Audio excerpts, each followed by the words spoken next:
This is the 88th episode of the Effective Executive podcast and YouTube channel.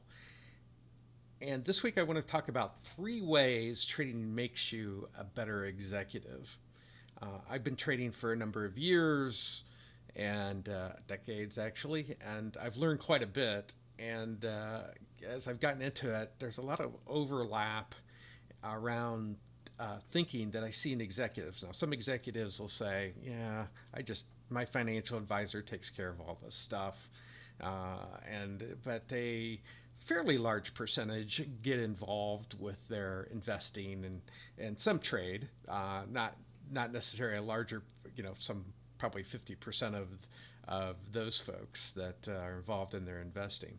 But to me, understanding the basics of trading is not something most executives will get involved with, but they should. And it's your money, and being knowledgeable about your money and what happens to it is something I think most executives should, even if they outsource it to a financial advisor, to be able to know kind of what's going on and what their options are. Just as you would as an executive. You're working hard to accumulate some wealth. It makes sense from my standpoint that you kind of know what's going on. Now, people have an ancillary view. They understand their financial statements. Maybe they do some fundamental analysis, things of that sort. But I think the deeper you get into the trading component, it teaches you certain things that you can leverage over into your existing job. So here are 3 ways I found it helps you become a better executive. And the first one is discipline. Every trade that you make really requires a plan. Now, I know a lot of people just kind of maybe have a play account or something like that, and they go find a stock or they hear about a stock or whatever. But if you're going to be a true trader, it requires that you have a plan, and you need to kind of know what you want to get out of a trade, and when to cut your losses short and let the winners run. There's a phrase that's out there, and developing that discipline that's included in this with regards to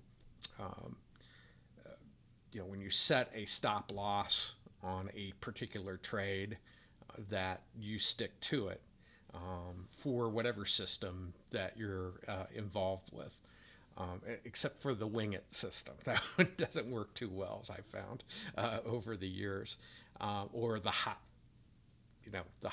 stock of the day, because usually by the time you look at it, it's already run up quite a bit, and then you're kind of the one lefting the bag or the tulip in some cases. If you look back into tulip mania that happened in Holland, a whole nother video. But so that's the first thing, is discipline. The second thing is innovation. Now, you look at somebody like, where does innovation come from? Well, we look at somebody like Michael Burry. He did research on subprime loans and discovered that he had an advantage that a lot of people, over 95%, 99% of people didn't see coming at all. And that was that these subprime loans that were packaged together were problematic. And so he went around and made deals. If you watch The Big Short, which I recommend any executive do, then you'll see kind of how he went about his business and made a lot of money for himself. And so, investing, the innovation portion of this is really, in trading, is contrarian in nature. In other words, when everybody else is selling, you're buying, and when everybody else is buying, you're selling. And it's that kind of contrarian thinking that, as an executive, gives you insights and advantages in your competitive environment to be able to come up with new ideas. And kind of being in this game, there's always a winner and a loser in a trade. There's no win-win. Somebody's buying, somebody's selling. So learning those particular components associated with competition within your industry, as well as cooperation. I mean, there's a lot of cooperation within people, but they have different opinions about whether a stock's going up or down or those types of things. So, you know, getting investing insight, legal or illegal, will give you an advantage. Now, I wouldn't suggest the illegal part, insider trading, something of that nature, but those insights in general will give you some type of advantage. And these things are accumulated as you learn to trade. And the contrarian views, are helpful in finding winning trades. People who look at things differently. And those contrarian views play out actually in your organization. There's multiple times people have had a great idea within your organization, and well, you're too busy, or an executive is too busy out there trying to get their work done, that they don't pay attention to what people are saying or what they're seeing, and they miss some of these contrarian views. It could actually increase the revenue of your business. It could be reducing costs. It could be a new product. It could be any of a number of things. And these are things that when you're trading, that you're looking for some type of an advantage over everybody else that's out there. And so your mind is constantly in that mode when you're making trades and looking for possibilities for the future.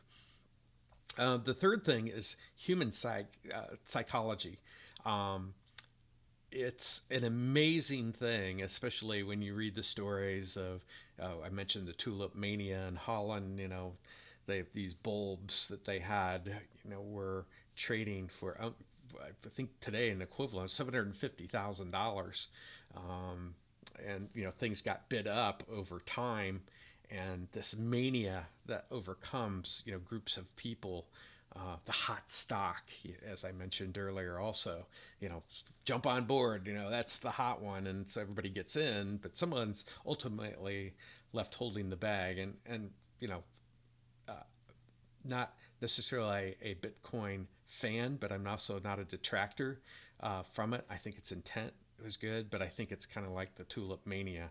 Now, I've participated in it, and I'll participate in anything from a trading perspective where I feel I might have an advantage over someone else. And my advantage with regards to Bitcoin is the ability to not hodl. It's to buy it at 11,000, sell it at 38,000, that type of thing.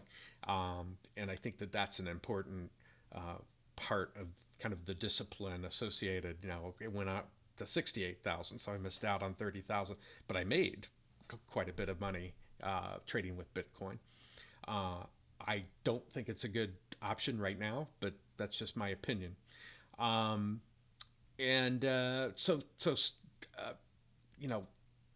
Starting with, do you have discipline?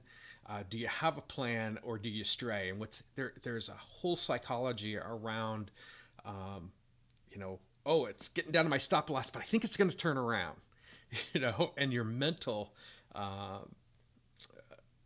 fortitude really comes forward as to whether you stick to your plan or you scrap it and go somewhere else. Now, there are a number of scenarios where sometimes I'll let it run a little bit longer, but these are things that you learn over a particular time. There is a certain discipline, especially when you put a system together for trading, and just understanding those dynamics associated with doing trades, I think gives you a broader perspective on what's going on around you.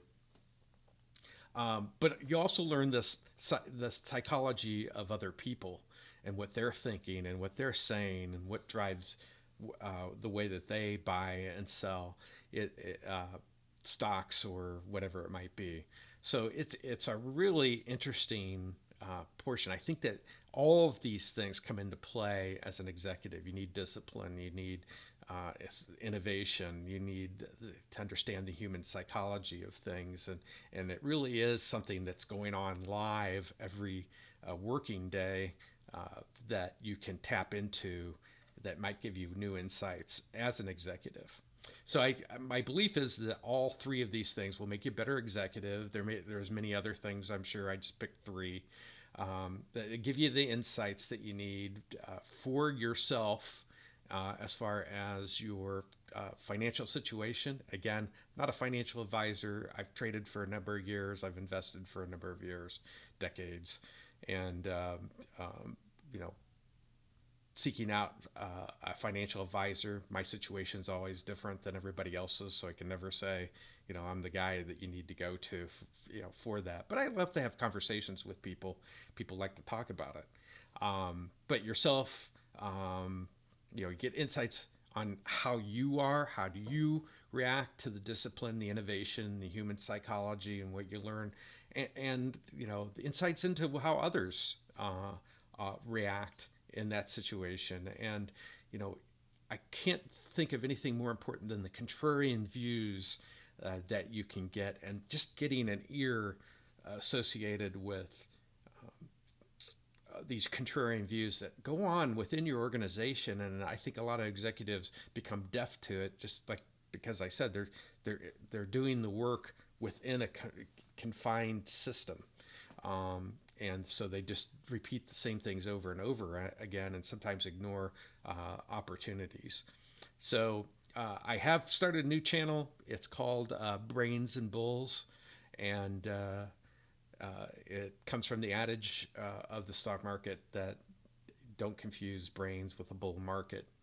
And I think it's something I was putting together high level. I don't know where it's going to go, but I have these conversations with people, with executives, and I think that being able to understand a little bit more about something different other than just your daily work, something that I think every executive should be interested in as they're investing in their, and if they trade, to do so. As a matter of fact, I'd encourage people to maybe take a small account, whether it be $2, $5, $10, $15, $20,000, and just trade on your own and learn, how difficult it really is to do it, and what your tendencies are as an executive. But anyway, that's it for this week. And remember, there's always a better way.